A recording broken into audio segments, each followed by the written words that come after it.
वो भी आ गया है, वो भी आपको बता दें। अभी तो मध्य प्रदेश के आंकड़े आप स्क्रीन पर देख रहे हैं, लेकिन राजस्थान को लेकर जो आंकड़ा आया उसमें कहा जा रहा है कि कांग्रेस को 90 से 100 सीटें मिल सकती हैं और बीजेपी के खाते में 100 से 110 सीटें जा सकती हैं। धीरेन्द्र जी, राजस्थान में तो सब लोग कह रहे हैं कि कांग्रेस जो है वो 50 से 70 में आके सिमट जाएगी, लेकिन यहाँ पर TV9 भारतवर्ष और पोल स्टार्ट का जो एग्जिट पोल है वो कांटे की टक्कर दिखा रहा है। मुझे लगता है कि कांटे की टक्कर वहाँ इतिहास नहीं बताता है। जब भी वहाँ बीजेपी आती है और कांग्रेस सत्ता खोती है तो 50, 40, 60 के सीटों के अंतर पर आती है। अगर आप उसको 1980 देखते थे चुनाव में, आपको देखेगा कि जब बीजेपी आती है तो वो थंपिंग मेजोरिटी के साथ आती है। कांग्रेस वहाँ लगभग तभी कुछ सीटों को जीत कर लगातार आती है। तो मुझे लगता है कि बीजेपी को लगभग 110 से 115 नवंबर के शुरुआती दिन में लग रहा था। जब मैं 100 देख रहा था तो उस समय लग रहा था 110, लेकिन अगर बीजेपी आती है और हम लोग इस आंकड़ों पर देखते हैं तो ये ईटीजी का एक और आ गया है जी, 56 से 72 बीजेपी, कांग्रेस को 108 से 128 और अदर्स के खाते में 13 से 21। कपिल, मैं इसमें वही जोड़ना चाहता था कि धीरेन्द्र जी जो कह रहे हैं कि पहले भी जब सरकार बदलती है तो बहुत थंपिंग मेजॉरिटी के साथ जो है बीजेपी आती है, ये बात सही है। लेकिन इस बार जो चुनाव की परिस्थितियां थी, आपने देखा होगा वसुंधरा राजे सिंधिया जो बीजेपी की एक बड़ी लीडर हैं राजस्थान में, और अब तक पिछले 2-3 चुनाव उन्हीं के नेतृत्व में लड़े गए हैं, और इस बार उनकी नाराजगी थी या उनको दरकिनार करने की जो बातें थी वो सामने थी, जो दिखाई भी दे रही थी। और दूसरी तरफ भले ही कांग्रेस में इंटरनल बहुत बड़ी लड़ाई थी, सचिन पायलट वर्सेस अशोक गहलोत जो हैं वो पूरे 5 साल वहां पर होता रहा, लेकिन आखिरी में आकर के कांग्रेस जो है वो एकजुट नजर आ रही थी। सचिन पायलट बहुत मेहनत कर रहे थे, भले ही वो डिफरेंसेस थे बयानों में भी दिख रहा था, लेकिन वो अपने एरिया में मेहनत कर रहे थे। अशोक गहलोत की जो स्कीम्स हैं उनकी बहुत ज्यादा चर्चा थी, और बीजेपी जो है वो अंदरूनी कलह में उलझी हुई थी। क्या आपको लगता है कपिल, कांटे का टक्कर जो TV9 का जो पोल है वो जो कह रहा है, पोल स्ट्रैट और TV9 का एग्जिट पोल, वैसा लग रहा है, या फिर आप टाइम्स ग्रुप के और जो पोल है उससे आप राय इत्तेफाक रखते हैं? जन की बात भी यही कह रहा है, टाइम्स नाउ, ETG भी यही कह रहा है, 100 से 122 बीजेपी, वहां 108 से 128 का आंकड़ा है, और कांग्रेस वही 60 से 70 के ब्रैकेट में।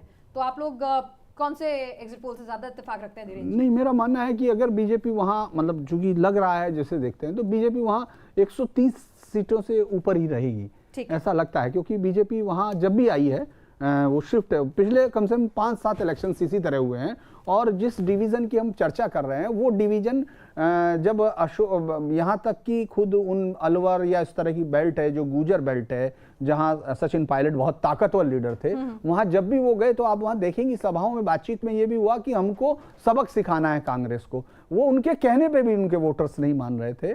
इस तरह का जो मतलब ग्राउंड का क्लियरेंस था। और चूंकि अशोक गहलोत ने बहुत सारी योजनाएं भले ही चलाई थी, लेकिन Ashok Gehlot law and order position में बहुत ही ज्यादा डिफेंसिव थे, बहुत ज्यादा एक के बाद एक थे, और कम से कम जिस तरह के कार्ड में बीजेपी वहां, चूंकि वो बहुत ताकतवर पार्टी, बहुत लंबे समय से 2 पार्टी का मामला है, तो मुझे लगता है कि उस कार्ड को भी आप देखेंगे अशोक गहलोत उसका कहीं भी जवाब नहीं दे पा रहे थे। आप चाहे वो कोई भी हो, चाहे वो आपने देखा उदयपुर की घटना होकर जब उसका मर्डर हुआ, आज भी उन्होंने बयान दिया है कि अगर बीजेपी का धर्म का कार्ड चल गया तब तो बीजेपी जीत सकती है, वरना हम जीत रहे हैं। तो ये वहां है, लेकिन मुझे लगता है कि वहां बहुत कांटे की टक्कर है और ऊंट किसी भी करवट बैठ सकता है। मुझे छत्तीसगढ़ जैसा मामला राजस्थान में भी लग रहा है। मतलब आप ये कह रहे हैं कि राजस्थान में भी थोड़ी बहुत सीटें जो क्लोज फाइट वाली होंगी वो खेल किसी भी तरफ पलट सकती है। वैसे इस बीच भास्कर का भी एग्जिट पोल आ गया है। मध्य प्रदेश में 230 में से 105 से 120 कांग्रेस के खाते में जाती दिख रही है, भाजपा के खाते में 95 से 115 और अन्य के खाते में 0 से 15।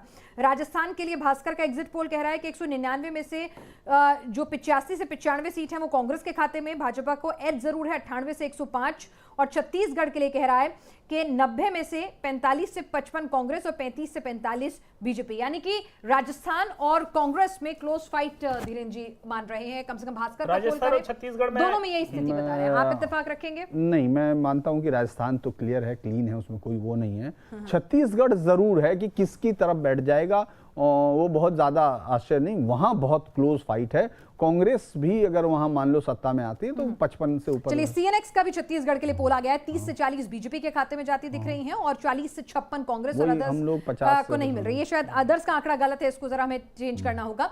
लेकिन तो आप देखिए कि लगभग छत्तीसगढ़ की स्थिति जो है वहां पर बहुत क्लोज फाइट जो है वो रहने की आशंका है। अगर कपिल आपसे कहूं कि फैक्टर्स जिन्होंने इस चुनाव को एडवांटेज बीजेपी कांग्रेस से यहां पर क्लोज फाइट में कन्वर्ट कर दिया, 5 कुछ ऐसे फैक्टर्स आप गिनाना चाहेंगे? देखिए, सबसे बड़ा फैक्टर तो नरेंद्र मोदी है। नरेंद्र मोदी जब वहां पर रैली करने गए, मुझे लगता है कि मध्य प्रदेश से ज़्यादा जो है छत्तीसगढ़ पर फोकस था।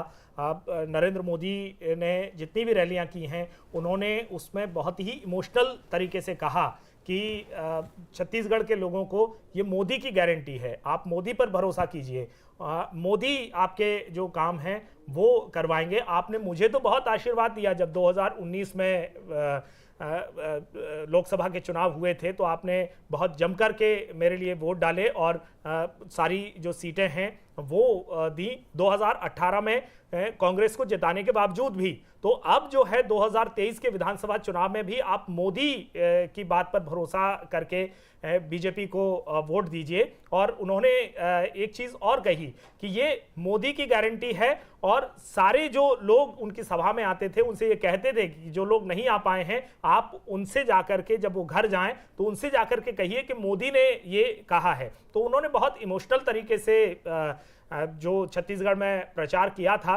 और एक बात और बता दूं कि जो नरेंद्र मोदी सरकार है केंद्र में, उसका जो शुरू से फोकस रहा है वो आदिवासियों को लेकर के रहा है, 2024 की लड़ाई को लेकर के भी। पिछले 3-4 साल से, जब से 2019 के बाद जब कोविड आया और कोविड के बाद से फिर से राजनीतिक गतिविधियां शुरू हुई हैं, तो उसके बाद से हमने देखा है कि आदिवासियों को लेकर के बहुत सारी योजनाएं हैं, भले वो मध्य प्रदेश में रानी कमलापति स्टेशन उनके नाम पर रखना हो। सबसे पहले तो बीजेपी इस बात का श्रेय हमेशा लेती है कि राष्ट्रपति द्रौपदी मुर्मू जो हैं वो आदिवासी वर्ग से आती हैं और एक महिला आदिवासी को बीजेपी ने राष्ट्रपति बनाया है।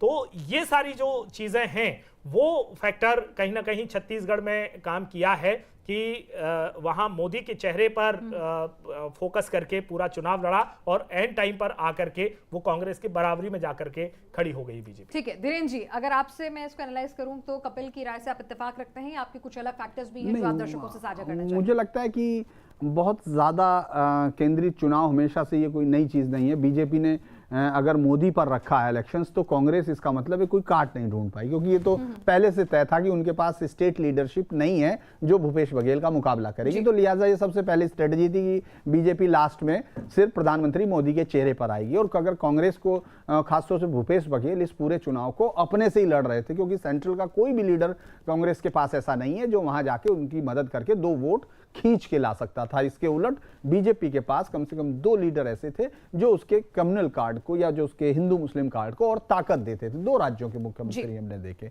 तो मुझे लगता है कि वो एक बड़ा कारण हो सकता है कि लड़ाई इतनी क्लोज फाइट में आई है। ठीक है, हमारे साथ वरिष्ठ पत्रकार सत्यप्रकाश शर्मा जी भी जुड़ गए हैं। छत्तीसगढ़ की बात उनसे कर लेते हैं, क्योंकि अभी तक सभी एग्जिट पोल्स ने